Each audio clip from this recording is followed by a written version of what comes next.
খালি খারাপ খবর শোনান দাদা ভিডিওত। আজকে একটা ভালো খবর শোনাবো। হ্যাঁ বলেন তো, আমাদের জন্য, বাংলাদেশের জন্য সবচেয়ে ভালো খবর কি হইতে পারে? সবচেয়ে ভালো খবর যদি ইন্ডিয়ার মাতব্বরি করার হ্যাডম কমে। তাইলে প্রশ্ন, ইন্ডিয়ার দাদাগিরি করার হ্যাডম কি কমিছে? হ্যাঁ কমিছে, ব্যাপকভাবে কমিছে। আর আপনাদের চোখেও সেটা ধরা পড়বে, আমি এক এক করে ধরে দিব। কয়েক মাসের মধ্যে বুঝতে পারবেন এই জিনিসটা। ব্যান্ড পার্টি বাজান সাহেব, হ্যাঁ ব্যান্ড পার্টি বাজান, একটা আনন্দের সময়। আসেন একে একে দেখে দিই। পররাষ্ট্রমন্ত্রী মার্কো রুবিও দিল্লিতে নায়ার গেছিল কয়েকদিন আগে বউরে নিয়ে। জানেন তো কেন গেছিলেন জানেন? কোয়াডের পররাষ্ট্রমন্ত্রী পর্যায়ের একটা বৈঠক চলতেছে। বাইরে থেকে দেখলে মনে হয় ভারত আমেরিকার সম্পর্ক ফুরফুরা একেবারে চরম রোমান্টিক, কিন্তু ভিতরের গল্প সম্পূর্ণ উল্টা। পুরো ব্যাপারটা খুলে বললে আপনারাও টাস্কি খেয়ে যাবেন। আজকে আমরা বুঝবো কোয়াড কেন মরিছে, ইন্ডিয়া কিভাবে বিশ্বমঞ্চে পিছু হটিছে, এবং এই পিছু হটা আরো কত দূর যাবি সেটা আমরা বুঝে দেখব। তার আগে বুঝে নিই কোয়াড আসলে কি, হাতি না ঘোড়া, মাদা না মুন্ডু। আসেন বুঝে দেখি। ওইটা নিয়ে বলছি আমার মেলা এপিসোডে, তবু আবার জানিয়ে নিতে তো অসুবিধা নাই, অনেকে হয়তো দেখেন নাই। কোয়াড হইতেছে আমেরিকা, জাপান, অস্ট্রেলিয়া আর ইন্ডিয়া, এই চারটা দেশের একটা জোট। উদ্দেশ্য একটাই, চায়নাকে ঠেকানো। কোয়াডের শুরু 2011 সালে, ওবামা তখন প্রেসিডেন্ট। ঘোষণা দিয়েছিলেন পিভট টু এশিয়া, মানে আমেরিকা এখন থেকে এশিয়ায় বেশি বেশি নজর দিবি। কেন? কারণ চায়না বড় হইতেছে, তাকে টেকাতে হবে। 2018 সালে ট্রাম্প আসলে আমেরিকা তাদের সেনাবাহিনীর প্যাসিফিক কমান্ডের নাম বদলে রাখলো ইন্দো প্যাসিফিক কমান্ড। নামের মধ্যে ইন্দো, বুঝেছেন তো, মানে ভারত হবে চায়নার বিরুদ্ধে আমেরিকার প্রধান হাতিয়ার। বুঝছাও? বাইডেনের আমলে ওবামা ট্রাম্পের শুরু করা এই খেলা কোয়ার্টার ফাইনাল থেকে উঠলো সেমিফাইনালে। সে 1992 সাল থেকে একটা নৌমহড়া হইতো আমেরিকার ইন্ডিয়ার, নাম ছিল মালাবার নৌমহড়া। শুধু দুই দেশ। 2020 সালে সেটা চারটা দেশ, যে কোয়াডের চারটা দেশ, এটার যৌথ সামরিক মহড়ায় পরিণত হইলো। মানে বুঝতে পারছেন তো, এটা একটা সামরিক জোট। 2021 সালে হোয়াইট হাউসে কোয়াড নেতারা প্রথম সরাসরি বৈঠকে বসলেন। ভারতকে দেওয়া হইল আমেরিকার গোয়েন্দা তথ্য, যুদ্ধ কৌশল, সমস্ত অ্যাক্সেস। মোদি তখন উড়েছে আর কি, ইন্ডিয়ার চোটপাট দেখেননি, কিন্তু সেই উড়াল বেশি দিন টিকলো না, সেই সুখের হানিমুন টিকলো না। আবার জিজ্ঞেস করেন না হানিমুনে কে, স্বামী আর স্ত্রীকে? যাই হোক, আকাশে উড়াল তো দিলে একদিন পড়তেও হয়, যাই দিন ভালো আসে দিন খারাপ, তাই না? এবার করুন সুর হবে এডিটর সাহেব, সানায়ের সুর বাজান। কিভাবে এই সুখের বাসর ভাঙতে শুরু করলো সেটা দেখে আসি। অগাস্ট 2025-এ ট্রাম্প সবার উপরে ট্যারিফ বসাইল না, তো ইন্ডিয়ার উপরে 50% ট্যারিফ বসাইল শুল্ক। শুরুতে 25% ছিল, তারপর রাশিয়ার তেল কেনার অপরাধে আরো 25% যোগ করলো। বোঝার উপরে শাকের আটি, বুঝিছাও? হ্যাঁ, মোটে মার আলে না তপ্ত আর পান্তা। মোট 50%, দুনিয়ায় যে কোনো বড় বাণিজ্য সঙ্গীর উপরে সর্বোচ্চ, এমনকি চায়নার চেয়েও বেশি। 5 দফা বাণিজ্য আলোচনা হইল 4 মাস ধরে। দিল্লি আর ওয়াশিংটনের কর্মকর্তারা দৌড়াদৌড়ি করলো, ছুটাছুটি করলো, কিন্তু দুইটা পয়েন্টে আটকে গেল, কৃষি বাজার আর রাশিয়ান তেল। ইন্ডিয়া কিছুতেই ছাড় দিতে রাজি হইল না। ট্রাম্প ধৈর্য হারাইল, আলোচনা ভেঙে গেল। জুনে G7-এর পরে ট্রাম্প যে মোদিকে ওয়াশিংটনে ডিনারে ডাকিছিল, মোদি তো অভিমান করছে। বউ যেমন অভিমান করে বাপের বাড়ি যায়, মোদি অভিমান করে চলে গেল ওড়িশায় তীর্থযাত্রায়, ট্রাম্পের আমন্ত্রণে গেল না। অগাস্টে ট্রাম্প 4 বার ফোন করলো, মোদি একবারও ধরলো না ফোন। এইটারে বলে সাইলেন্ট ট্রিটমেন্ট, বুঝিছাও? বউরা বা গার্লফ্রেন্ডরা রেগে গেলে বলে স্বামী বা বয়ফ্রেন্ডের ফোন ধরে না। হ্যাঁ, আমার ক্ষুদ্র ব্রাতাদের শিখে দিলাম, বউ বা গার্লফ্রেন্ড রেগে গেলে ফোন টোন দেওয়া যাবে না, দিয়ে কোনো লাভ নাই, দিলে ক্ষতি আপনার। হ্যাঁ, বিন্দাস হয়ে ঘুরে হারাবেন, ওই নিজেই ফোন দিবে আবার কিছুক্ষণ পরে। যাই হোক, 5 দফা আলোচনা ভেঙে গেল। ফল কি হইল? কোয়াড সম্মেলন বাতিল। 2025 সালে ইন্ডিয়া যে সম্মেলন হওয়ার কথা ছিল, হইল না। ট্রাম্প তার ভারত সফরও বাতিল করলো, বুঝছাও? এরপরে নতি স্বীকার করলো, আলহামদুলিল্লাহ, শুল্ক নামলো 50 থেকে 18%-এ।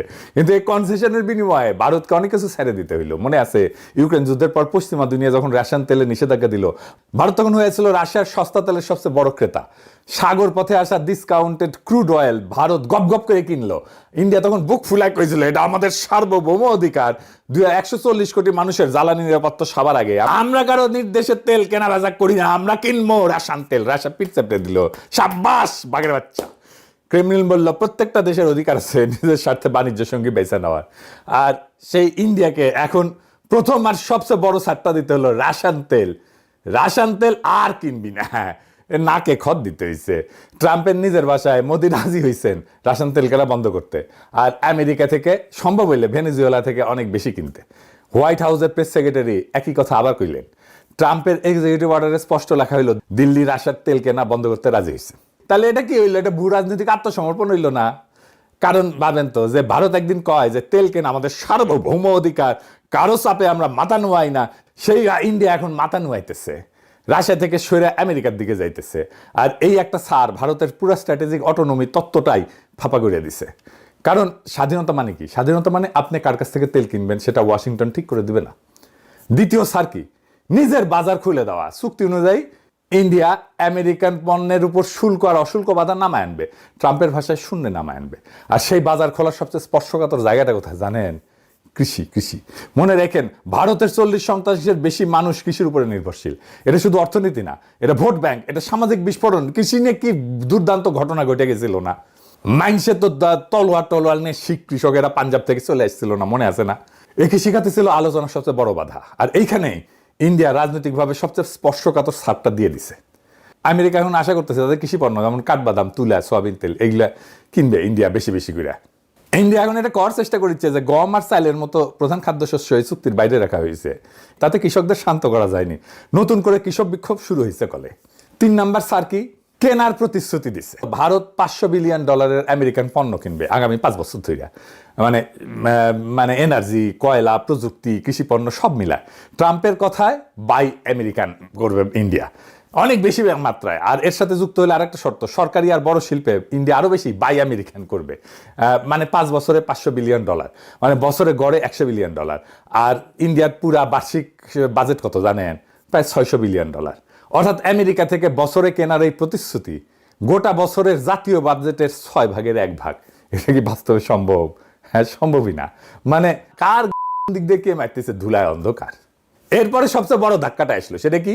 মে 2026 ট্রাম্প গেলেন বেজিং এ শি জিনপিং এর সাথে 3 দিনের সফর। ফিরে আসলেন একটা নতুন ফর্মুলা নিয়ে। চাইনিজের নাম দিল কনস্ট্রাকটিভ স্ট্র্যাটেজিক স্টেবিলিটি। বাংলায় বললে গঠনমূলক কৌশলগত স্থিতিশীলতা। বাপরে মাইচ্ছে রে, কি কঠিন নাম। মানে কি? মানে হইতেছে আমেরিকার চায়না সিদ্ধান্ত নিল সরাসরি তারা যুদ্ধ করবে না, প্রতিযোগিতা চালাবে একটা সীমার মধ্যে। দুনিয়ার বড় সমস্যা দুইজন মিলে সামলাবে। এই ফর্মুলা আগামী 3 বছরের জন্য দুই দেশের সম্পর্কের কাঠামো ঠিক করে দেবে। কিন্তু এর ভিতরে একটা ভয়ঙ্কর সংবাদ আছে ইন্ডিয়ার জন্য। সেটা কি? হ্যাঁ, কারণ ইন্ডিয়া এতদিন ছিল চায়না ঠেকানোর প্রধান দালাল, তাই না? এখন আমেরিকা চায়নার সঙ্গে সরাসরি ডিল করছে, ইন্ডিয়া মাঝখান থেকে বাদ। ইন্ডিয়া কূটনীতিকদের ভাষায় এইটার নাম হয়েছে G2, মানে গ্রুপ 2, 2 মোড়লের ব্যবস্থা। ধারণাটা সহজ, কিন্তু ইন্ডিয়ার জন্য ভীতিকর। পৃথিবীর 2 বৃহত্তম শক্তি আমেরিকা আর চীন নিজেদের মধ্যে একটা সমঝোতা পৌঁছায় বিশ্বটাকে ভাগাভাগি করে চালাবে, বাকিরা দর্শক, দুধভাত। আর আরেকটা নাম আছে কন্ডোমিনিয়াম, মানে যৌথ কর্তৃত্ব, দুইজনে মিলে একটা সম্পত্তির মালিকানা। কেন এটা ভারতের কাছে দুঃস্বপ্ন? ওবামার আমলেও আমেরিকা চীনের সাথে সমঝোতার একটা চেষ্টা করছিল, কিন্তু সেটা ঠিকমতো কাজ করে নাই। এইবার ট্রাম্প নিজের মুখে 2025 সালের অক্টোবরের শেষে এশিয়া সফরের সময় শি জিনপিং এর সাথে বুসানে একটা মিটিং করছিল। ওই সম্মেলনে নিজেই এটাকে G2 বৈঠক বলে বর্ণনা করছিল, যে বৈঠকে নাকি এশিয়ার চিরস্থায়ী শান্তি আনবে। শি কম উচ্ছ্বসিত ছিলেন, কিন্তু একই সুরে বললেন যে চীনের উত্থান ট্রাম্পের মেক আমেরিকা গ্রেট এগেন স্বপ্নের সাথে হাত ধরাধরি করে আগাবে। এই একটা শব্দ G2 এশিয়ার সব রাজনীতিতে আতঙ্ক ছড়াইল। এই এক G2, এই শব্দ, সামান্য শব্দ ইন্ডিয়ার জন্য একটা আতঙ্কের নাম, দিল্লির জন্য একটা আতঙ্কের নাম। কেন? 3টা জায়গায় আতঙ্কটা কাজ করেছে। কি কি? আসেন দেখি। প্রথম বিষয় তো চীন বেপরোয়া হয়ে উঠবে, তাই না? ইউএস চায়না মেলবন্ধন এটা বেজিংকে ভারতের বিরুদ্ধে আর গোটা অঞ্চল আরো আগ্রাসী করে তুলতে পারে। তো আর কাউকে তো কেয়ার করার দরকার নাই। ওয়াশিংটন তো বেজিংকে সামলাইতো এতদিন, এখন যদি সামলানো বন্ধ করে তাহলে সীমান্তে ভারত মহাসাগরে চীনের চাপ বাড়বে। 2 নাম্বার কি হবে? আমেরিকার কাছে ভারতের দরকার ফুরাবে। আমেরিকা চীন কাছাকাছি আসলে ভারতের ইউটিলিটি, উপযোগিতা আমেরিকার কাছে কমে যাবে, স্বাভাবিক। আর দিল্লির সঙ্গে সহযোগিতা করার, মতভেদ সামলানোর আমেরিকান যে ইনসেন্টিভ, প্রণোদনা, এটাও কমে যাবে। এতদিন ভারতের পুরো কৌশলটায় দাঁড়াইছিল এই ভিত্তির উপরে, চীনকে ঠেকাইতে আমেরিকার ভারতকে দরকার। এটাই তো, সেই দরকারটাই যদি চলে যায় তাহলে আর কি হইল? সবই তো শেষ। 3 নাম্বার, এই যে পুরা ইন্দো প্যাসিফিক যে স্ট্রাকচারটা তৈরি করছিল, এই কাঠামোটা ভেঙে পড়বে। মানে কোয়াড, ইন্দো প্যাসিফিক জোট সব অর্থহীন হয়ে যাবে। এটা আমার কথা না, আমেরিকার সবচেয়ে প্রভাবশালী think tank council on foreign relations এটা সরাসরি বলছে এই বেজিং বৈঠক বাকি দুনিয়াকে নতুন অনিশ্চয়তায় ফেলছে। ভয়টা হইল আমেরিকা আর চায়না অন্যদের মাথার উপর দিয়ে একটা দ্বিপাক্ষিক বার্গেন করে ফেলবে, 2 পার্টি মিলে। অন্যদের মাথার উপর দিয়ে মানে মোদির মাথার উপর দিয়ে, আসলে বুঝিছাও? এইবার আসেন হেগসেথের স্বীকারোক্তি আর কোয়াডের মৃত্যু এটা কেমনে হয়েছে এটা একটু দেখি। যুদ্ধমন্ত্রী আর কি পিট হেগসেথ ও এপ্রিল মাসে কংগ্রেসে গিয়ে কি কইল শুনেন। বলল চায়নার সঙ্গে আমরা একটা ফ্লেক্সিবল রিয়ালিজম করব। মানে কি, মানে কঠোর ঠেকানোর নীতি না। আর বললেন আমেরিকার মিত্রদের এখন থেকে নিজেদের প্রতিরক্ষার বোঝা নিজেদেরকে বহন করতে হবে। এটা পররাষ্ট্রনীতির ভাষায় এটা বিরাট কথা। আগে আমেরিকা বলতো তোমরা আমার পক্ষে থাকো, আমি তোমাদের রক্ষা করব। এখন বলতেছে তোমার সমস্যা তোমার নিজেরা সামলাও, তোমার ম্যাও তুমি নিজেরা সামলাও। আর এর সবচেয়ে বড় প্রমাণ কি জানেন? ইন্ডিয়ান সংবাদ মাধ্যম দ্য প্রিন্ট 2 দিন আগে রিপোর্ট করলো কোয়াডের বার্ষিক নেতা সম্মেলন আর হবে না। যা হবে সেটা হইতেছে G7 বা এপেক সম্মেলনের সাইড লাইনে। মানে কোয়াড একটা স্বাধীন ফোরাম হিসেবে কার্যত মৃত। ইন্ডিয়া নিজেই কোয়াডের চেয়ারম্যানশিপ অস্ট্রেলিয়ার হাতে তুলে দিতেছে। মানে বুঝছেন তো, ইন্ডিয়া নিজে বুঝে গেছে খেলা শেষ। এইবার ইন্ডিয়া কিভাবে পিছু উঠতেছে এই অঞ্চলে সেটা একটু দেখ। নিজেকে দক্ষিণ এশিয়ার তো মোড়ল ভাবতো, দাদা ভাবতো, এখন চারপাশে কি হইতেছে। মালদ্বীপে ইন্ডিয়া আউট আন্দোলন করিয়া মুজ্জু ক্ষমতায় আসছে। ইন্ডিয়ান সেনাদের ওই দ্বীপ দেশ থেকে বিদায় নিতে হয়েছে। শ্রীলঙ্কায় বামপন্থী অনুরা কুমারা দেশ নায়িকা ক্ষমতায় আসছে। দিল্লির পরিবর্তে সে বেইজিং এর দিকে ঝুঁকছে। নেপালে ছাত্র অভ্যুত্থানের পর জেনজি প্রধানমন্ত্রী মাথা তুলে কথা বলতেছে ইন্ডিয়ার সাথে। আগে তো পররাষ্ট্র সচিবদের ডিল করতে, এখন কইছে ডিল করতে হলে মোদিকে আসতে হবে। ভুটানও আস্তে আস্তে চীনের সাথে সীমান্ত আলোচনা শুরু করছে। চুক্তি অনুযায়ী কিন্তু ভুটান করতে পারে না। হ্যাঁ, মানে ইন্ডিয়া ওর পররাষ্ট্রনীতিটা দেখবে। যাই হোক, মিয়ানমার তো কখনো দিল্লির পকেটে ছিল না, আর বাংলাদেশে তো দিল্লির দাসী সেই সরকারও নাই। ডিপ্লোম্যাট ম্যাগাজিন অনুযায়ী 2026-এ একটা বিশ্লেষণ ছাপা হয়েছে, শিরোনাম হইতেছে how India loss the diplomatic initiative with its neighbour. মানে প্রতিবেশীর সাথে কিভাবে ডিপ্লোমেসিতে হারিয়েছে ইন্ডিয়া, বুঝিছাও? ইন্ডিয়ার একটা পলিসি ছিল নেইবারহুড ফার্স্ট, প্রতিবেশী প্রথম। এই নীতি বলতেছে ওরা কাঠামোগতভাবে ব্যর্থ হয়েছে। ইন্ডিয়ার একটা বাজেট ছিল বাংলাদেশের জন্য, 2026-27 বাজেটে বাংলাদেশের জন্য বরাদ্দ কমাই দিচ্ছে। মানে বুঝে গেছে, হ্যাঁ এটা গন কেস। প্রশ্ন হলো ভারত আর কত দূর পিছু হটবে? পিছু হটার আরো 3টা ঢেউ আসতেছে আমি মনে করি। এই পিছু হটার এই 3টা ঢেউ কি কি? ইন্ডিয়ার রপ্তানি খাতকে এখনো কাবু করে রাখছে। ইন্ডিয়ার বস্ত্র, রত্ন, অলংকার, চামড়া শিল্প, কৃষি পণ্য সব ধাক্কা খাইছে। মোদির নিজের রাজ্য গুজরাটে রপ্তানিকারকরা সবচেয়ে বেশি ক্ষতিগ্রস্ত। এই অর্থনৈতিক ধাক্কা আগামী 2-3 বছরের রাজনৈতিক চাপে পরিণত হবে, দেখবেন আপনি। আমি আজকে বলে রাখলাম, লিখে রেখেন। মোদি এখন নিজেই বলতেছে ইন্ডিয়ানরা যেন সোনা না কেনে, দেখছে না যেন সোনা না কেনে। কিরকম জাউরা দেখেন, কংগ্রেসের অর্থমন্ত্রী একবার বলছিল যে ধরেন আমরা সোনা কিনলাম না, তাতে কি হইতে পারে চিন্তা করেন। ইন্ডিয়ানরা যদি সোনা না কেনে তাহলে অর্থনীতির অবস্থা কি হতে পারে না? এখানে প্রচুর টাকা বাঁচবে। এখন নিজেই কইতেছে সোনা কিনবেন না। হ্যাঁ, যাই হোক, দ্বিতীয় ঢেউ কি আসবে এটা কৌশলগত। আমেরিকা যেহেতু চায়নার সঙ্গে সরাসরি কথা বলতেছে, ভারতের যে সুইং স্টেট অফ এশিয়া এটার মর্যাদা আছে সেটা কমবে।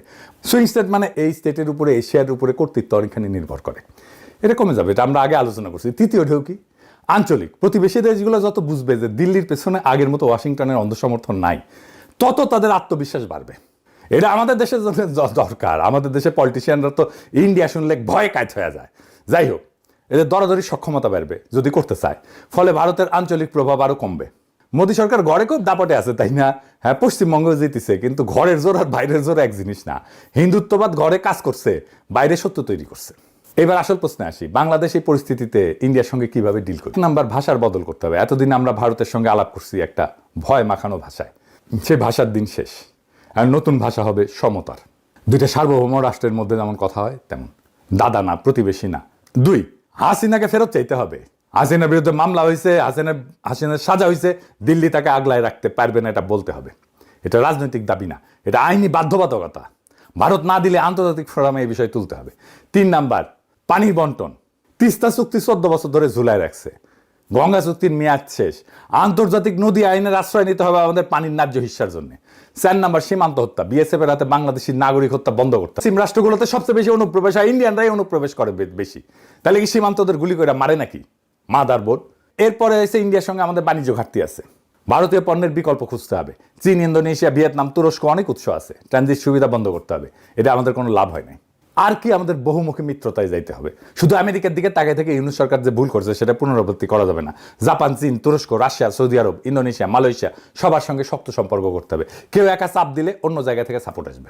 7 নাম্বার, পাকিস্তানের প্রশ্ন। এটা সবচেয়ে স্পর্শকাতর কিন্তু সবচেয়ে কৌশলগত। দিল্লি যতদিন বুঝবে বাংলাদেশ পাকিস্তান সম্পর্ক স্বাভাবিককরণ একটা রিয়েল অপশন, ততদিন দিল্লি বাংলাদেশের সঙ্গে দরাদরি করতে রাজি থাকবে। ভারতকে বুঝাই দিতে হবে যে বাংলাদেশ আর তাদের পকেট রাষ্ট্র না। কিন্তু এইগুলা কি পারবেন করতে? না মনে হয়। কারণ বিএনপি, জামাত, এনসিপি সবাই ইন্ডিয়ারে বাঘের মতো ডরায় তাদের সামরিক শক্তিকে। ওরা কল্পনা করতে পারে না যে ইন্ডিয়ার সামরিক শক্তিতেও হারানো সম্ভব। দুনিয়ার কোনো শক্তি যদি মনে করে যে আক্রমণ করা একটা রিয়েল অপশন, তাহলে সে আক্রমণ বন্ধ করে রাখে না। বড় শক্তি সবসময় সামরিক শক্তির এই সক্ষমতাকে লিভারেজ হিসেবে কাজে লাগায়, এরই নিয়ম। কিন্তু ইরান শিখাইছে আমেরিকা ইসরায়েলের মতো দুই পরাশক্তিকে, বৃহৎ পরাশক্তিকে ঘোল খাওয়ায় দেওয়া যায়। ভূ রাজনীতি একটা গেম, এই গেমে দুর্বলেরা হারে না, সবলেরাও জেতে না। যারা টাইমিং বোঝে তারা জেতে। বাংলাদেশের ভাগ্য ভালো যে এই মুহূর্তে আমরা একটা বিরল জানালা পাইছি। আমেরিকা চায়নার সঙ্গে ডিল করতেছে, ভারত পিছু হটতেছে, চায়না দক্ষিণ এশিয়া উপস্থিতি বাড়াইতেছে, জাপান, কোরিয়া, তুরস্ক সবাই বাংলাদেশের দিকে তাকায় আছে। এই জানলা চিরকাল খোলা থাকবে না। 2-3 বছরের মধ্যে নতুন কাঠামো বসবে। সেই কাঠামোয় আমরা কোথায় থাকবো সেটা এখন ঠিক হইতেছে। বাংলাদেশের এখন প্রভুর পেছনে দাঁড়ায় থাকার দিন শেষ। নিজের পায়ে দাঁড়ানোর সময় সাহস দরকার, কৌশল দরকার, ধৈর্য দরকার। সেটা করতে পারলেই বাকি দুনিয়া আমাদের সম্মান করবে। আর সেই সম্মান থেকে আসে কৌশলগত শক্তি, সেটা বাংলাদেশের প্রচলিত রাজনৈতিক দলগুলো পারবে না, তাদের ভীরুতার কারণে। আফসোস, আমাদের আসলে জনগণের রাজনৈতিক দল লাগবে, সেটা গড়ে না তোলা পর্যন্ত আমরা কোনো সুযোগ কাজে লাগাতে পারবো না। যেমন জুলাইকে আমরা রক্ষা করতে পারি নাই, এই নতুন রাজনৈতিক দল গড়ে তোলা কিন্তু কোনো জটিল বিষয় না, জটিল কাজ না, টাইমও বেশি লাগবে না, খালি লাইগা পড়তে হবে।